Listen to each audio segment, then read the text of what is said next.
בדצמבר, והזמן שבו ביליתי שם העברנו בעיקר בתוך בתים של אנשים שפונו מהבתים שלהם.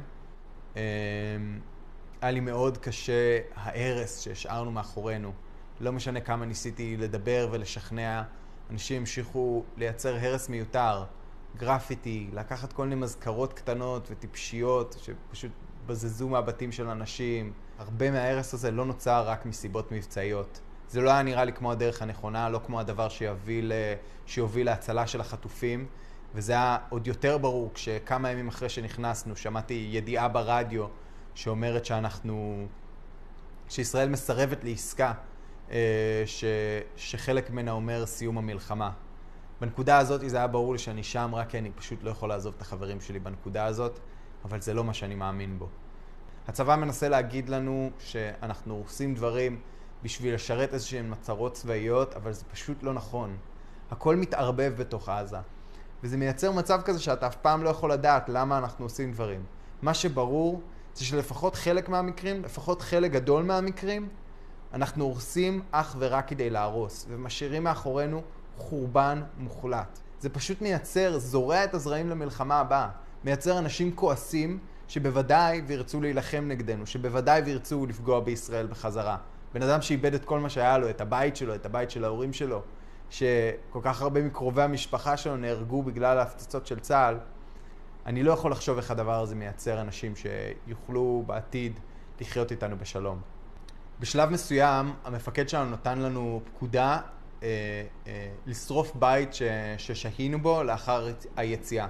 ניגשתי אליו ושאלתי אותו למה אנחנו עושים את זה, מה הנימוק לזה. והוא נתן לי תשובות שפשוט לא היו מספיק טובות. זה היה נימוקים מהעולם המבצעי, אבל פשוט נימוקים שלא היו טובים מספיק, ולאחר מכן הגיעו גם נימוקים מעולם הנקמה. אחרי מה שקרה ב7 לאוקטובר, זה אי אפשר לרחם עליהם, דברים בסגנון הזה. אני אמרתי שזה משהו שאני לא מוכן יותר להשתתף בו.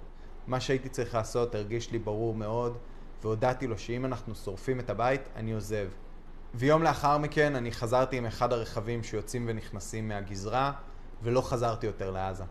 אני חושב שבתוך כל הקונפליקט הנורא הזה, אנשים לפעמים מתבלבלים בין תמיכה בפלסטין, או בהקמה של מדינה פלסטינית, שזה בסך הכל שאיפה לאומית שהיא לגיטימית לחלוטין, לבין תמיכה באלימות. וזה קורה משני הצדדים. אני לא תומך במעשים של חמאס. מה שהם עשו, אי אפשר להצדיק אותו, ולא צריך להצדיק אותו. אבל עם זאת, אי אפשר להצדיק גם את המעשים שלנו. אי אפשר להצדיק את מידת ההרג שראינו, אי אפשר להצדיק את מידת ההרס שראינו. אני חושב שאנחנו לא יכולים לאפשר לצורת חשיבה הזאת, הכועסת, השונאת, להגדיר את ההתנהלות שלנו, להגדיר את המעשים שלנו. עכשיו, הדבר הכי חשוב הוא לחתום על עסקה שתסיים את המלחמה. יש לנו עסקאות על השולחן.